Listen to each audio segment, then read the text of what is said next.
ಶುರುವಾಗೋದು ತಾರಾ ಎಂಬ ಹಳ್ಳಿಯಿಂದ. ಇಲ್ಲಿ ಸುಮಾರು 20 ವರ್ಷಗಳಿಂದ ಮಳೆ ಆಗಿರಲ್ಲ.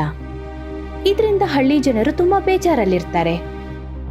ಬೋರ್ವೆಲಿಂದ ಸ್ವಲ್ಪ ನೀರು ಕೂಡ ಬರಲ್ಲ. ಕೆರೆಗಳು ಒಣಗಿರತ್ವೆ. ಬಾವಿಲಿ ಸ್ವಲ್ಪನೇ ನೀರಿರತ್ತೆ. ಹಳ್ಳಿ ಜನರು ಆ ಬಾವಿಯಿಂದ ನೀರು ಸೇದ್ತಾ ಇರ್ತಾರೆ. ಇದನ್ನ ನೋಡ್ತಾ ಇದ್ರೆ ಈ ಬಾವಿ ನೀರು ಇನ್ನೊಂದ್ 5 ದಿನದಲ್ಲಿ ಖಾಲಿ ಆಗತ್ತೆ ಅಂತ ಅನ್ಸುತ್ತೆ. ಆಮೇಲೆ ನಾವು ದಾಹದಿಂದ ಸಾಯ್ಬೇಕಾಗತ್ತೆ. ಯಾರು ಕೂಡ ನೀರನ್ನ ವೇಸ್ಟ್ ಮಾಡಬೇಡಿ. ಅಣ್ಣ, ನೀರಿದ್ರೆ ತಾನೇ ನಾವು ನೀರನ್ನ ಖರ್ಚು ಮಾಡೋದು. ಈಗ ನಮ್ಗೆ ಆಲ್ಗೂ ಕೂಡ ನೀರ್ ಮಿಕ್ಸ್ ಮಾಡೋದಕ್ಕೆ ನೀರೇ ಇಲ್ಲ. ನಾಳೆ ಇದ್ರ ಬಗ್ಗೆ ಮಾತಾಡೋದಕ್ಕೆ ನಾವೊಂದು ಸಂಘ ಕಟ್ಟಬೇಕು. ಏನಾದ್ರೂ ದಾರಿ ಹುಡ್ಕೋಣ. ತಾರಹಳ್ಳಿಯ ಪ್ರಧಾನ ಕಾರ್ಯದರ್ಶಿಗಳು ಮತ್ತು ಕೆಲವು ಜನರು ಪೀಪಲ್ ಮರದ ಕೆಳಗೆ ಕೂತಿರ್ತಾರೆ ಮತ್ತೆ ವಿಚಾರಗಳನ್ನ ವಿಮರ್ಶೆ ಮಾಡ್ತಿರ್ತಾರೆ. ನಮ್ಮ ಹಳ್ಳಿಲಿ ಕಳೆದ 20 ವರ್ಷದಿಂದ ಸರಿಯಾಗಿ ಮಳೆನೇ ಆಗಿಲ್ಲ. ಆ ಕಾರಣದಿಂದಾಗಿ ವ್ಯವಸಾಯನೂ ಕೂಡ ಮಾಡಕ್ಕಾಗ್ತಿಲ್ಲ. ಅದರಿಂದಾಗಿ ಹಳ್ಳಿಲಿರೋರಿಗೆಲ್ಲರಿಗೂ ಕೂಡ ಕಷ್ಟ ಆಗ್ತಿದೆ. ಅಪ್ಪ ಸರಿಯಾಗಿ ಹೇಳ್ತಿದ್ದಾರೆ. ನಿನ್ನೆ ಪಾರಿವಾಳ ಅದ್ರ ಊಟನ ಕೊಟ್ಬಿಟ್ಟು ಹೋಯ್ತು. ಏನ್ ಹೇಳ್ತು ಅಂದ್ರೆ ಇದನ್ ತಿನ್ನು ಅಂತು. ನಮ್ ಪರಿಸ್ಥಿತಿ ಅಂತೂ ಈಗ ಕೆಟ್ಟದಾಗಿದೆ. ಈಗ ನೀರು ಕೂಡ ಕಮ್ಮಿ ಆಗ್ತಾ ಹೋಗ್ತಿದೆ. ಅದಕ್ಕೆ ಯಾವಾಗ್ಲೂ ನನ್ನ ಜೇಬಲ್ಲಿ ಸಮೋಸ ಇರುತ್ತೆ. ಸಮೋಸದಿಂದ ನಿನ್ನ ದಾಹ ಹೇಗ್ ತೀರುತ್ತೆ ಹೇಳು? ಸಮೋಸನ ಜೇಬಿಂದ ತೆಗ್ದು ಅದನ್ನ ನೋಡ್ತಾ ಇದ್ರೆ ಬಾಯಲ್ಲಿ ನೀರ್ ಬರುತ್ತೆ. ಅದನ್ನ ಕುಡ್ಕೊಂಡ್ಬಿಡ್ತೀನಿ. ನಾವೆಲ್ಲರೂ ಸೇರ್ಕೊಂಡು ತಿಳ್ಕೋಬೇಕು ಯಾಕೆ ನಮ್ಮ ಹಳ್ಳಿಯಲ್ಲಿ ಮಳೆ ಆಗ್ತಿಲ್ಲ ಅಂತ. ಹಳ್ಳಿಯ ಜನರು ಮತ್ತು ಪ್ರಧಾನ ಕಾರ್ಯದರ್ಶಿಗಳ ನಡುವೆ ವಿಚಾರ ವಿಮರ್ಶೆ ನಡೀತಾ ಇರುತ್ತೆ.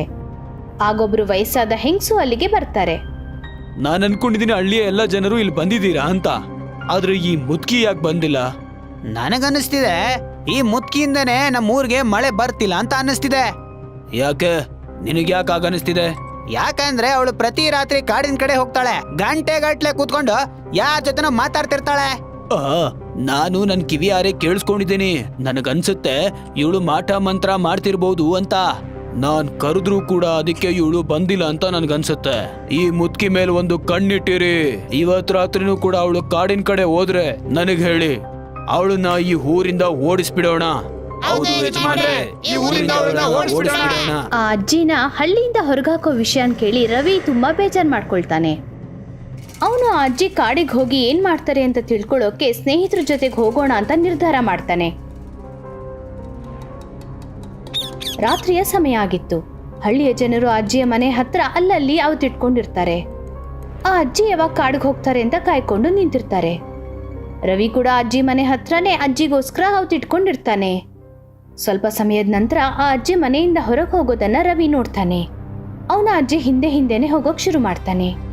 ಆ ಅಜ್ಜಿ ಕಾಡಿಗೆ ಬರ್ತಾ ಇದ್ದಂಗೆ ಅವ್ರನ್ನ ನೋಡಿದ ತಕ್ಷಣ ಚಿಕ್ಕ ಚಿಕ್ಕ ಪ್ರಾಣಿಗಳು, ಅಳಿಲು, ಮೊಲ, ಪಕ್ಷಿ ಎಲ್ಲವೂ ಅಜ್ಜಿ ಹತ್ರ ಬರಕ್ ಶುರುವಾಗತ್ವೆ. ಎಲ್ಲ ಚಿಕ್ಕ ಚಿಕ್ಕ ಪ್ರಾಣಿ ಪಕ್ಷಿಗಳು ಎಲ್ಲವೂ ಇವ್ರ ಹತ್ರ ಹೇಗ್ ಬರ್ತಿದೆ? ಆ ಅಜ್ಜಿ ಎಲ್ಲ ಪ್ರಾಣಿಗಳಿಗೂ ಊಟನ ಕೊಡ್ತಾರೆ, ನೀರ್ ಕುಡಿಸ್ತಾರೆ. ಎಲ್ಲ ಪ್ರಾಣಿಗಳು ಖುಷಿಯಾಗಿ ಅಲ್ಲಿಂದ ಹೊರಟೋಗತ್ವೆ. ಆಗ ಅಜ್ಜಿ ಮರದ ಜೊತೆ ಮಾತಾಡಕ್ ಶುರು ಮಾಡ್ತಾರೆ. ಎಲ್ಲಾ ಕಡೆನೂ ನೀರ್ ಹಾಕಕ್ ಶುರು ಮಾಡ್ತಾರೆ. ಇದನ್ನ ನೋಡಿದ ತಕ್ಷಣ ರವಿ ಅಜ್ಜಿ ಹತ್ರ ಬರ್ತಾನೆ. ಅಜ್ಜಿ, ನೀವಿದೇನ್ ಮಾಡ್ತಾ ಇದ್ದೀರಾ? ಈ ಹಳ್ಳಿ ಜನರು 20 ವರ್ಷದಿಂದ ಈ ಕಾಡಿಗೆ ಏನು ಮಾಡ್ಲಿಲ್ವೋ ಅದನ್ನ ಮಾಡ್ತಿದ್ದೀನಿ. ಪ್ರಕೃತಿಯ ಸೇವೆ. ಇಷ್ಟೊತ್ತಲ್ಲಿ ಯಾಕೆ ಮಾಡ್ತಿದ್ದೀರಾ? ಬೆಳಗ್ಗೆ ಹೊತ್ತು ಹಳ್ಳಿ ಜನರು ನನಗೆ ಮರಕ್ಕೆ ನೀರ್ ಹಾಕಕ್ಕೆ ಬಿಡೋದಿಲ್ಲ. ಅವ್ರು ಅನ್ಕೊಂಡಿದ್ದಾರೆ ನಮಗೆ ನೀರಿನ ಅಭಾವ ಇದೆ ಅಂತ. ಇವರ ಈ ಯೋಚನೆಯಿಂದ ಕಾಡಲ್ಲಿದ್ದ ಎಲ್ಲ ಮರಗಳು ಒಣಗೋಗ್ತಾ ಇವೆ. ನನ್ನಿಂದಲೇ ಈ ಕಾಡಲ್ಲಿ ಸ್ವಲ್ಪ ಮರಗಳಿಗೆ ಜೀವ ಇದೆ. ಅಜ್ಜಿ, ನೀವು ತುಂಬಾ ಒಳ್ಳೆಯವರು. ಊರಲ್ಲಂತೂ ನೀರೆಲ್ಲ ಖಾಲಿ ಆಗ್ತಾ ಇದೆ. ಇನ್ನು ನೀರು ಸಿಗೋಲ್ಲ ಅನ್ಸುತ್ತೆ. ನೀವಿಲ್ಲ ಅಂತ ಅಂದಿದ್ರೆ ಈ ಮರಕ್ಕೆ ಯಾರು ಕೂಡ ನೀರ್ ಹಾಕ್ತಾನೆ ಇರ್ಲಿಲ್ಲ. ಆಗ ಆಕ್ಸಿಜನ್ ಕೂಡ ಕಮ್ಮಿ ಆಗ್ತಿತ್ತು. ಹೌದು ಮಗು, ಮೊದಲು ಹಳ್ಳಿ ಹಚ್ಚ ಹಸಿರಾಗಿತ್ತು. ಆದ್ರೆ ಈ ಹಳ್ಳಿ ಜನ ಪ್ರಕೃತಿಯನ್ನು ಯಾವತ್ತೂ ಪ್ರೀತಿಸ್ಲೇ ಇಲ್ಲ, ಮರಗಳು ಬೆಳೆಸ್ಲಿಲ್ಲ. ಇದರಿಂದಾನೇ ಹಳ್ಳಿಲಿ ಮಳೆ ಬರೋದು ನಿಂತೋಗಿದೆ. ಆ ಅಜ್ಜಿನ ನೋಡಿ ರವಿ ಕೂಡ ಮರಗಳಿಗೆ ನೀರನ್ನು ಹಾಕಕ್ ಶುರು ಮಾಡ್ತಾನೆ. ಅದಕ್ಕೆ ನೀರ್ ಹಾಕ್ತಾನೆ. ಮತ್ತೆ ಅವರಿಬ್ರು ಮನೆಗೆ ವಾಪಸ್ ಬರ್ತಾರೆ. ಹಳ್ಳಿಯ ಪ್ರಧಾನರು ಅಜ್ಜಿ ಬಗ್ಗೆ ಮಾತಾಡೋಕೆ ಪಂಚಾಯತಿ ಕರೆಸಿರ್ತಾರೆ. ಹಳ್ಳಿ ಜನರೇ, ಈ ಮುದ್ಕಿ ಮೇಲೆ ಇದ್ದಂತ ಅನುಮಾನ ನಮ್ಗೆ ಕ್ಲಿಯರ್ ಆಗಿದೆ. ನನ್ನ ಕಡೆಯವರು ಈ ಮುದ್ಕಿಯನ್ನ ರಾತ್ರಿ ಹಿಂಬಾಲಿಸಿದ್ದಾರೆ. ಮತ್ತೆ ಅವರು ಗಮನಿಸಿದ್ದಾರೆ ಈ ಮುದ್ಕಿ ಕಾಡ್ಗೆ ಹೋಗಿದ್ಲು. ಹೌದು ಯಜಮಾನ್ರೆ, ಈ ಮುದ್ಕಿ ಈ ಹಳ್ಳಿ ಮೇಲೆ ಮಾಟ ಮಂತ್ರ ಮಾಡ್ತಿದ್ದಾಳೆ. ಈ ಮುತ್ಕಿ ಈ ಊರಿಗೆ ಬಂದು ಸುಮಾರು 20 ವರ್ಷ ಆಗಿದೆ. ಅವಾಗಿಂದ ಈ ಊರಿಗೆ ಮಳೆನೇ ಬಂದಿಲ್ಲ. ಇದಕ್ಕೆಲ್ಲ ಕಾರಣ ಈ ಮುತ್ಕಿನೇ ಅಂತ ನನಗೆ ಅನುಮಾನ. ಹಳ್ಳಿ ಜನರೇ, ನೀವಿದಕ್ಕೆಲ್ಲ ಏನ್ ಹೇಳ್ತೀರಾ? ಈ ಮುತ್ಕಿನ ಊರಿಂದ ಓಡಿಸೋದಾ? ಆಗ ಪ್ರಧಾನರ ಮಗ ರವಿ ಎದ್ದು ನಿಂತ್ಕೊಳ್ತಾನೆ. ಅಪ್ಪ, ಅಜ್ಜಿನ ನೀವು ಈ ಕಾರಣಕ್ಕೆ ಊರಿಂದ ಆಚೆ ಓಡಿಸ್ತೀರಾ ಅಂದ್ರೆ ಅದು ಅವರು ರಾತ್ರಿ ಕಾಡ್ಗೆ ಹೋದ್ರು ಅಂತ. ಹಾಗಾದ್ರೆ ನನ್ನನ್ನು ಕೂಡ ಊರಿಂದ ಓಡಿಸಿ. ಯಾಕಪ್ಪ? ಯಾಕಂದ್ರೆ ನಾನು ಕೂಡ ಅಜ್ಜಿ ಜೊತೆಗೆ ಕಾಡ್ಗೆ ಹೋಗಿದ್ದೆ. ನೀನ್ ಯಾಕೆ ಹೋಗಿದ್ದೆ? ಯಾಕೆ ಅಂದ್ರೆ ಅಜ್ಜಿ ಕಾಡ್ಗೆ ಹೋಗೋದನ್ನ ತಿಳ್ಕೊಳ್ಳೋದಕ್ಕೋಸ್ಕರ ಅಪ್ಪ. ಅಲ್ಲಿ ಹೋಗಿ ನನ್ ಕಣ್ಣಾರೆ ನೋಡ್ದೆ. ಅಜ್ಜಿ ಅಲ್ಲಿ ಹೋಗ್ಬಿಟ್ಟು ನೇಚರ್ಗೆ ಸೇವೆ ಮಾಡ್ತಾರೆ ಗೊತ್ತಾ. ತಾನು ನೀರ್ ಕುಡಿದೇನೆ ಗಿಡ ಮರಗಳಿಗೆ ನೀರ್ ಹಾಕ್ತಾರೆ ಗೊತ್ತಾ ನಿಮ್ಗೆ. ಅವರು ನಿನ್ನ ನೋಡಿ ನಾಟಕ ಮಾಡ್ತಿರ್ಬೇಕು ಅನ್ಸುತ್ತೆ ಕಣೋ ಪುಟ್ಟ. ಅವ್ರು ಹೋಗಿದ್ ಕೆಲ್ಸ ಬೇರೆ ಅನ್ಸುತ್ತೆ, ನೀನ್ ನೋಡಿಲ್ಲ ಸರಿಯಾಗಿ. ತುಂಬಾನೇ ಬುದ್ಧಿವಂತೆ ಈ ಮುತ್ಕಿ. ಹಳ್ಳಿ ಜನರ ಒತ್ತಾಯದಿಂದ ನಾನ್ ನಿನ್ಗೊಂದು ತೀರ್ಪನ್ನ ಕೊಡ್ತಾ ಇದ್ದೀನಿ. ಈ ಮುತ್ಕಿ ಈ ಊರನ್ನ ಬಿಟ್ಟು ಹೋಗ್ಬೇಕು ನಾಳೆ. ಪ್ರಧಾನರ ನಿರ್ಧಾರ ಕೇಳಿ ಆ ಅಜ್ಜಿ ಏನು ಮಾತಾಡೋದಿಲ್ಲ. ಆ ಅಜ್ಜಿ ಕಣ್ಣಲ್ಲಿ ನೀರು ಬರುತ್ತೆ. ಎಲ್ಲ ಜನರು ಅಲ್ಲಿಂದ ಹೊರಟೋಗ್ತಾರೆ. ಹಳ್ಳಿಯ 2 ಜನರು ಆ ಬಾವಿಯಲ್ಲಿ ನೀರು ಸೇದ್ತಾ ಇದ್ದಾರೆ. ಹಾಗೆ ಮಾತಾಡ್ತಾ ಇರ್ತಾರೆ. ಅವರಿಗೆ ಮಳೆ ಬಗ್ಗೆನೇ ಯೋಚನೆ ಆಗಿರುತ್ತೆ. ಅಣ್ಣ, ಇನ್ನೊಂದು 10 ದಿನದಲ್ಲಿ ನೀರು ಖಾಲಿ ಆಗತ್ತೆ ಅಂತ ನನಗನ್ನಿಸ್ತಿದೆ. ಇನ್ನೊಂದು 10 ದಿನ ಅಷ್ಟೇ ನಮ್ ಕೈಲಿ ಬದುಕೋಕ್ಕಾಗೋದು. ನಿಮ್ಮ ಆಸೆಗಳನ್ನೆಲ್ಲ ಬೇಗ ತೀರಿಸ್ಕೊಳ್ಳಿ. ಈ ಎಲ್ಲ ಇಚ್ಛೆ ಅಂತೂ ತೀರೋಗಿದೆ. ಇನ್ನು ಒಂದ್ ಮದುವೆ ಮಾಡ್ಬೇಕಾಗಿದೆ ಅಷ್ಟೇ. ಈ ಹಳ್ಳಿಲಿರುವಂತ ಮಗಳನ್ನ ಯಾರು ಮದುವೆ ಆಗ್ತಾರೆ ಹೇಳಿ? ಇಲ್ಲಿ ನೀರೇ ಇಲ್ಲ ಕುಡಿಯೋದಕ್ಕೆ. ನೀರಿನ ಸಮಸ್ಯೆ ಎಷ್ಟಿದೆ ಅಂತಂದ್ರೆ ನನ್ನ ಹತ್ರ ಕೂಡ ಕಣ್ಣಿಂದ ನೀರೇ ಬರಲ್ಲ. ಯಾಕೆ ಅಂದ್ರೆ ದೇಹದಲ್ಲಿ ನೀರಿದ್ರೆ ತಾನೇ ಬರೋದಕ್ಕೆ. ರಾತ್ರಿಯ ಸಮಯ ಆಗಿರುತ್ತೆ. ಆ ಅಜ್ಜಿ ಹಳ್ಳಿಯಿಂದ ಕಾಡಿಗೆ ಹೋಗೋಕೆ ಶುರು ಮಾಡ್ತಾರೆ. ಹಳ್ಳಿಯ ಕೆಲವು ಜನರು ಆ ಅಜ್ಜಿನ ಅಲ್ಲಿ ನೋಡ್ತಾರೆ. ನೋಡ್ರಪ್ಪ, ಈ ಮುತ್ಕಿ ಕಾಡ್ ಕಡೆ ಹೋಗ್ತಾ ಇದ್ದಾಳೆ. ಎಷ್ಟು ಆಟ ಮಾರಿ ಇರ್ಬೇಕು ಇವಳು. ನಿನ್ನೆ ಯಜಮಾನ್ರು ಇವಳನ್ನ ಊರಿಂದ ಆಚೆ ಹೋಗು ಅಂತ ಹೇಳಿದ್ರು. ನೋಡಿದ್ರೆ ಈಗ ಕಾಡ್ಗೆ ಹೋಗ್ತಿದ್ದಾಳೆ ನೋಡು. ಹೋಗ್ಲಿ ಬಿಡ, ಇವತ್ತೊಂದ್ ದಿನ ಹೋಗ್ಬಿಡ್ಲಿ. ನಾಳೆಯಿಂದ ಇವಳು ಎಲ್ಲಿ ಹೋಗ್ತಾಳೆ ಹೇಳ? ಅಜ್ಜಿ ಯಾರ ಜೊತೆನೂ ಮಾತಾಡ್ತಿರ್ಲಿಲ್ಲ. ಅವರು ಸೈಲೆಂಟ್ ಆಗಿ ಕಾಡಿನ ಕಡೆಗೆ ಹೋಗ್ತಾರೆ. ಅವರ ಕಾಡಿಗೆ ಬರ್ತಿದ್ದಂಗೆ ಅಲ್ಲಿದ್ದ ಪುಟ್ಟ ಪುಟ್ಟ ಪ್ರಾಣಿಗಳು ಅವ್ರ ಹತ್ರ ಬರತ್ವೆ. ಅಜ್ಜಿ ಎಲ್ಲ ಪ್ರಾಣಿಗಳಿಗೂ ಊಟವನ್ನು ಕೊಡ್ತಾರೆ. ಮರಗಳಿಗೆ ನೀರು ಹಾಕ್ತಾರೆ. ಮತ್ತೆ ಅವ್ರು ಅಳ್ತಾ ಇರ್ತಾರೆ. ಆಗ ರವಿ ಬರ್ತಾನೆ. ನನ್ನನ್ನ ಕ್ಷಮಿಸ್ಬಿಡು, ನಾನು ನಾಳೆಯಿಂದ ನಿಮಗ್ ಸೇವೆ ಮಾಡೋಕ್ ಬರೋದಿಲ್ಲ. ಇಲ್ಲ ಅಜ್ಜಿ, ನೀವು ಊರ್ ಬಿಟ್ಟು ಹೋಗೋದಕ್ಕೆ ನಾನ್ ನಿಮ್ಮನ್ ಬಿಡೋದಿಲ್ಲ. ನೀವೇನಾದ್ರೂ ಕಾಡ್ ಬಿಟ್ಟು ಹೋದ್ರೆ ನಾನು ನಿಮ್ ಜೊತೆ ಬಂದ್ಬಿಡ್ತೀನಿ ಅಷ್ಟೇ. ಬೇಡ ಬೇಡ ಮಗು, ನೀನ್ ಹಳ್ಳಿಲೇ ಇರು. ಇದ್ರೆ ಹಳ್ಳಿ ಜನರು ನನ್ನನ್ನ ಕೆಟ್ಟವಳು ಅನ್ಕೊಳ್ತಾರೆ. ನಾನ್ ನಾಳೆ ಹಳ್ಳಿನ ಬಿಟ್ಟು ಹೊರಟೋಗ್ತೀನಿ. ಇನ್ನೊಂದ್ ಸ್ವಲ್ಪ ದಿನದಲ್ಲೇ ಬಾವಿಯಲ್ಲಿ ನೀರ್ ಖಾಲಿ ಆಗ್ಬಿಡತ್ತೆ. ಆಗ ಈ ಊರಲ್ಲಿ ಯಾರಿರ್ತಾರೆ ಹೇಳಿ? ಎಲ್ರೂ ಹೋಗ್ಬೇಕಾಗತ್ತೆ. ಎಲ್ರ ಜೊತೆ ಹೋಗೋದಕ್ಕಿಂತ ನಾನ್ ನಿಮ್ ಜೊತೆಗೆ ಬಂದ್ಬಿಡ್ತೀನಿ, ಏನಂತೀರಾ? ಬೇಡ ಮಗು, ನೀನ್ ಈ ಹಳ್ಳಿಲೇ ನಿಮ್ ತಂದೆ ಜೊತೆ ಇರ್ಬೇಕು. ನಾನು ಅನ್ಕೊಳ್ತೀನಿ ಹಳ್ಳಿ ಜನರೇ ಸರಿಯಾಗಿದಾರಂತ. ನನ್ನಿಂದಲೇ ಹಳ್ಳಿಲಿ ಮಳೆ ಆಗ್ತಿಲ್ಲ ಅನ್ಸತ್ತೆ. ನಾನು ಹೊರಟಾಗ್ಲೇ ಮಳೆ ಆಗೋದು. ಆ ಅಜ್ಜಿ ಮತ್ತೆ ರವಿ ಇಬ್ರು ಮಾತಾಡ್ತಾ ಇರ್ತಾರೆ. ಆಗ ಹಿಂದೆಯಿಂದ ಒಂದು ಶಬ್ದ ಕೇಳಿಸತ್ತೆ. ಅಜ್ಜಿ, ಮಳೆ ಆಗ್ತಾ ಇರೋದಕ್ಕೆ ಕಾರಣ ನೀವಲ್ಲ, ಈ ಹಳ್ಳಿಯ ಜನರೇ ಆಗಿರೋದು. ಈ ಹಳ್ಳಿಯ ಜಲದೇವತೆ ತುಂಬಾ ಬೇಜಾರಲ್ಲಿದ್ದಾಳೆ. ಈ ಜನರು ನದಿ ಕೆರೆಗಳನ್ನ ತುಂಬಾ ಗಲೀಜ್ ಮಾಡ್ತಿದ್ದಾರೆ, ಮರಗಳನ್ನ ಕತ್ತರಿಸ್ತಿದ್ದಾರೆ. ಆದ್ರೆ ಯಾರೋ ಕೆಲವರಿಂದ ಇಡೀ ಹಳ್ಳಿ ಜನರು ತುಂಬಾ ಕಷ್ಟ ಪಡ್ತಿದ್ದಾರೆ. ಪ್ರಾಣಿಗಳು ದಾಹದಿಂದ ಸಾಯ್ತಿದ್ದಾರೆ, ಮರಗಳು ಸಾಯ್ತಿದ್ದಾರೆ. ಹಿಂದೆ 20 ವರ್ಷಗಳಿಂದ ಈ ಹಳ್ಳಿ ಜನರು ವ್ಯವಸಾಯನೇ ಮಾಡ್ಲಿಲ್ಲ. ಯಾರ ಮನೆಗಳಲ್ಲೂ ದವಸ ಧಾನ್ಯ ಇಲ್ಲ. ಆ ಕನ್ಯೆಯ ಕೈಯಲ್ಲಿ ಒಂದು ನೇಗಿಲು ಪ್ರಕಟವಾಗತ್ತೆ. ಅಜ್ಜಿ, ಇದು ಜಾದುವಿನ ನೇಗಿಲು. ನೀವು ಯಾವಾಗ ಈ ನೇಗಿಲನ್ನ ಹೊಲ ಗದ್ದೆಯಲ್ಲಿ ಬಳಸ್ಕೊಳ್ತೀರೋ ಆವಾಗ ಮಳೆ ಶುರು ಆಗತ್ತೆ. ಬೆಳಗಿನ ಸಮಯ ಆಗಿತ್ತು. ಹಳ್ಳಿಯ ಎಲ್ಲಾ ಜನರು ಆ ಪೀಪಲ್ ಮರದ ಕೆಳಗೆ ಮಾತಾಡ್ತಾ ಕೂತಿದ್ದಾರೆ. ಅಜ್ಜಿ ಮತ್ತೆ ರವಿ ನಡೆದಿದ್ದ ಎಲ್ಲ ಘಟನೆಗಳನ್ನ ಹೇಳ್ತಾರೆ. ಜಲದೇವತೆಗೆ ನಾವು ಖುಷಿ ಪಡಿಸೋದಕ್ಕೆ ಇವತ್ತೇ ನಾವು ಒಂದು ದೊಡ್ಡ ಪೂಜೆಯನ್ನ ಏರ್ಪಡಿಸೋಣ. ಬರೀ ಪೂಜೆ ಮಾಡೋದ್ರಿಂದ ಏನೂ ಆಗೋದಿಲ್ಲ ಅಪ್ಪ. ಮತ್ತೆ ನಾವು ಹಳ್ಳಿಯ ನದಿ ಕೆರೆಯನ್ನ ಕ್ಲೀನ್ ಮಾಡ್ಬೇಕಾಗತ್ತೆ ಅಪ್ಪ. ಹಳ್ಳಿಯ ಕೆಲವು ಜನರು ಆ ಜಲದೇವತೆಯನ್ನ ಖುಷಿ ಪಡಿಸಕ್ಕೋಸ್ಕರ ಪೂಜೆಗಳನ್ನ ಮಾಡಕ್ ಶುರು ಮಾಡ್ತಾರೆ. ಇನ್ನು ಕೆಲವರು ನದಿ ಮತ್ತೆ ಕೆರೆಗಳನ್ನ ಸ್ವಚ್ಛಗೊಳಿಸ್ತಾರೆ. ಪೂಜೆಗಳು ಮತ್ತು ನದಿ ಕೆರೆಗಳನ್ನ ಸ್ವಚ್ಛಗೊಳಿಸಿದ ಮೇಲೂ ಮಳೆ ಬರೋದೇ ಇಲ್ಲ. ನಾವ್ ಎಲ್ಲಾನು ಮಾಡಾಯ್ತಲ್ಲ, ಇನ್ನು ಯಾಕೆ ಮಳೆ ಬರ್ಲೇ ಇಲ್ಲ? ಈಗ ಅಜ್ಜಿಯ ಚಮತ್ಕಾರದಿಂದ ಮಳೆ ಬರುತ್ತೆ. ಅಜ್ಜಿ ಅವರ ಮನೆಯಿಂದ ಆ ಜಾದುವಿನ ನೇಗಿಲನ್ನ ತಗೊಂಡ್ ಬರ್ತಾರೆ. ಹಳ್ಳಿಯ ಎಲ್ಲಾ ಜನರು ಅಜ್ಜಿ ಹಿಂದೆನೆ ಹೋಗ್ತಾರೆ. ಅಜ್ಜಿ ಹೊಲದ ಕಡೆಗೆ ಹೋಗ್ತಾರೆ ಮತ್ತೆ ನೇಗಿಲ್ ಬಳಸ್ತಾರೆ. ಅವರ ನೇಗಿಲ್ನ ಬೆಳೆಸ್ತಾ ಇದ್ದಂತೆ ಜೋರಾಗಿ ಮಳೆ ಬರೋಕೆ ಶುರುವಾಗತ್ತೆ. ಹಳ್ಳಿ ಜನರು ಖುಷಿಯಾಗಿ ಡ್ಯಾನ್ಸ್ ಮಾಡೋಕೆ ಶುರು ಮಾಡ್ತಾರೆ. ಹಳ್ಳಿಯ ಕೆರೆ ಮತ್ತು ಬಾವಿಗಳೆಲ್ಲ ತುಂಬಿಕೊಂಡ್ಬಿಡತ್ವೆ. ಎಲ್ಲ ಮರಗಳು ಹಚ್ಚ ಹಸಿರಾಗತ್ವೆ. ಮಳೆ ಆಗ್ತಾ ಇದ್ದಂತೆ ಎಲ್ಲ ಜನರು ಖುಷಿಯಾಗಿರ್ತಾರೆ. ಆಗ ಅಜ್ಜಿ ಹಳ್ಳಿಯ ಬಿಟ್ಟು ಹೋಗಕ್ಕೆ ಶುರು ಮಾಡ್ತಾರೆ. ಈ ಊರನ್ನ ಬಿಟ್ಟು ನೀವು ಎಲ್ಗೋಗ್ತಿದ್ದೀರಾ ಹೇಳಿ? ನನ್ನ ಕೆಲಸ ಮುಗೀತು, ನಾನೀಗ ಹೊರಡ್ತಾ ಇದ್ದೀನಿ. ನೀವೇ ನಮ್ಗೆ ಒಂದು ಹೊಸ ಜೀವನವನ್ನ ರೂಪಿಸಿಕೊಟ್ಟಿದ್ದೀರಾ. ನಾವು ನಿಮ್ಮನ್ನ ಹೋಗೋದಕ್ ಬಿಡೋದಿಲ್ಲ. ನಾವು ದೊಡ್ಡ ತಪ್ಪು ಮಾಡ್ಬಿಟ್ವಿ. ನಾವು ನಿಮ್ ಮೇಲೆ ಏನೇನೋ ಆರೋಪವನ್ನ ಮಾಡ್ಬಿಟ್ವಿ. ನಮ್ಮನ್ನ ದಯವಿಟ್ಟು ಕ್ಷಮಿಸ್ಬಿಡಿ. ಅಜ್ಜಿ, ನಮ್ಮನ್ನ ಬಿಟ್ಟು ಹೋಗ್ಬೇಡಿ. ಹಳ್ಳಿಯ ಎಲ್ಲ ಜನರು ಅಜ್ಜಿ ಹತ್ತಿರ ಕ್ಷಮೆ ಕೇಳ್ತಾರೆ. ಮತ್ತೆ ರವಿ ಆಳು ನೋಡಕ್ಕಾಗ್ದೆ ಅಜ್ಜಿ ಅಲ್ಲೇ ಇರೋಕೆ ನಿರ್ಧಾರ ಮಾಡ್ತಾರೆ. ಲೂಲು, ಆರೋ, ಕಿಯಾರಾ ಮತ್ತೆ ಬಬ್ಲು ಏಲಿಯನ್ ಊರಲ್ಲಿ ಮಜಾ ಮಾಡ್ತಿದ್ರು. ಚಂದ್ರನ ಗುರುತ್ವಾಕರ್ಷಣೆ ತುಂಬಾನೇ ಕಮ್ಮಿ. ಆಗ ಇವರು ಒಂದ್ಸಲ ಜಂಪ್ ಮಾಡಿದ್ರೆ 10 ಅಡಿ ಮೇಲೆ ಹೋಗ್ತಿದ್ರು.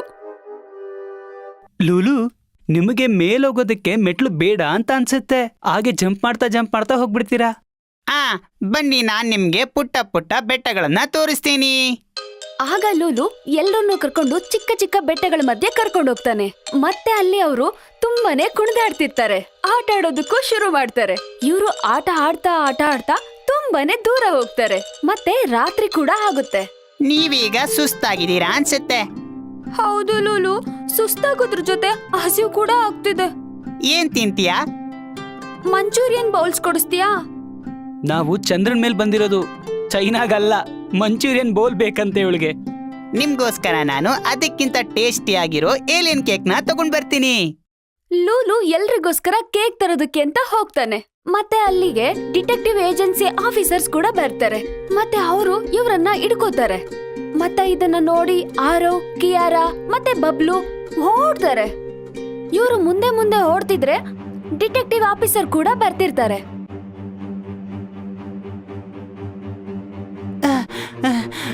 ಬಬ್ಲು ಅಂಕಲ್, ಆರವ್ ನೋಡಿ ಹೇಗ್ ಬಿದ್ದೋಗ್ಬಿಟ್ಟ.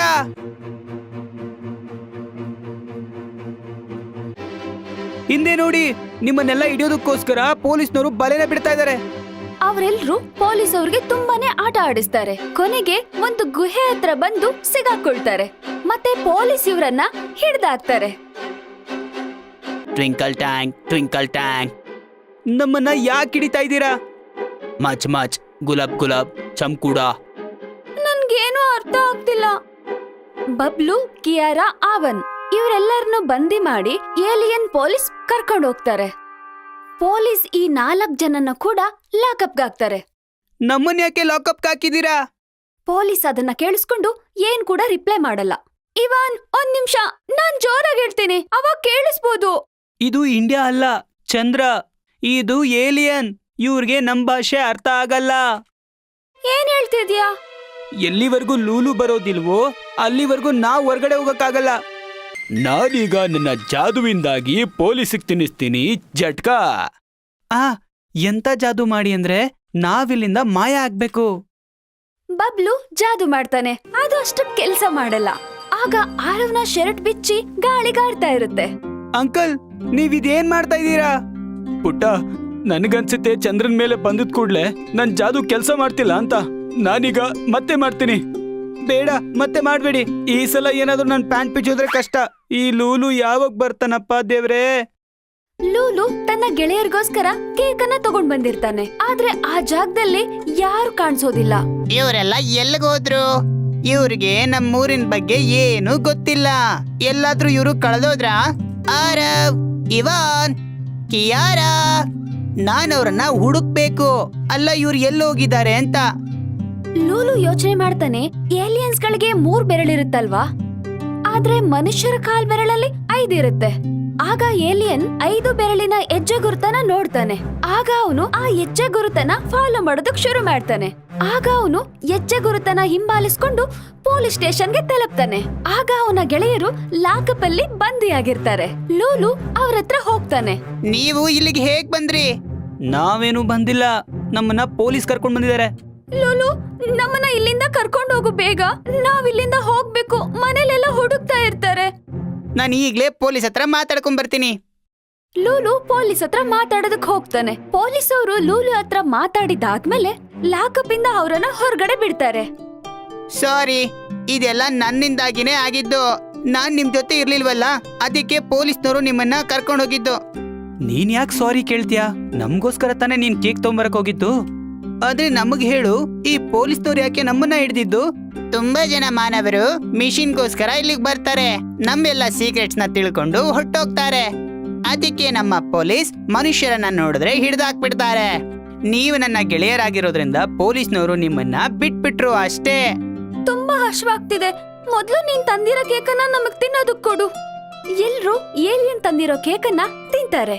ಲೂಲು, ನೀನ್ ತಂದಿರೋ ಕೇಕು ತುಂಬಾ ರುಚಿಯಾಗಿದೆ. ತುಂಬಾ ರುಚಿಯಾಗಿದೆ. ಭೂಮಿ ಮೇಲೆ ಏನಾದ್ರೂ ಇಂಥ ಕೇಕ್ ಸಿಕ್ಕಿದ್ರೆ ನಾನ್ ಡೈಲಿ ನನ್ ಬರ್ಡೇ ಮಾಡ್ಕೋತೀನಿ.